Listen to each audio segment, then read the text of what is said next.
దేవునికి బలిని అర్పించేవారు. బలిపీఠము పైన దేవుని గణపరచడానికి మచ్చలేని, డాగులేని పవిత్రమైనటువంటి జంతువులను, అది కూడా దేవుడు కోరుకున్నటువంటి జంతువులను, అంటే ఏంటి, దహన బలికైతే ఎట్లా ఉండాలి, ఇంకో అపరాధ బలికైతే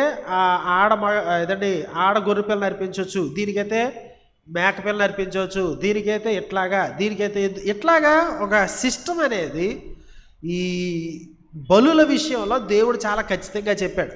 అవి కాకుండా ప్రతి ఉదయాన, ప్రతి సాయంకాలాన దేవునికి దహన బలి అనే దాన్ని దేవాలయంలో అర్పించాలి.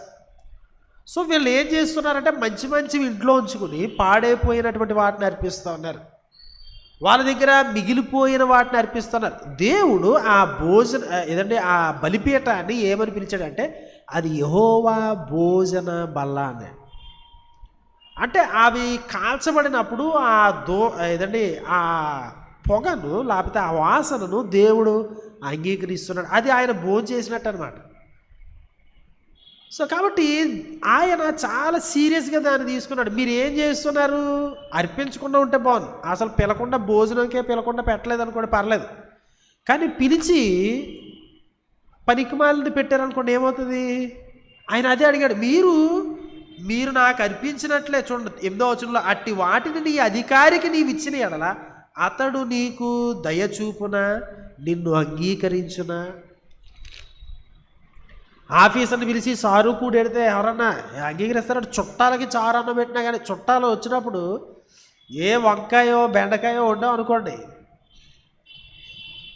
కబుర్లు చెప్పడానికి ఎప్పుడో వస్తారు, ఎప్పుడు 12:30 1 గంటకు వస్తారు, అప్పుడు మనం చికెన్ తీసుకొచ్చి పెట్టాలని ఎక్స్పెక్ట్ చేశారనుకోండి, మనము పెట్టలేము, ఫ్రిడ్జ్లో ఉంటే పెడతాం అనుకోండి, అది వేరే విషయం. కానీ వాళ్ళకి సైతం వెజిటేరియన్ పెడితే చాలా ఫీల్ అవుతారు.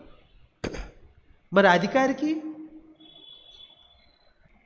మరి లెఫ్ట్ ఓవర్స్ని దేవుని యొక్క భోజనపు బల్ల మీద ఎట్లా అర్పిస్తారు అని దేవుడు అడుగుతున్నాడు. సో కాబట్టి దేవుడు వాళ్ళు అర్పిస్తున్నటువంటి అర్పణలను చాలా సీరియస్గా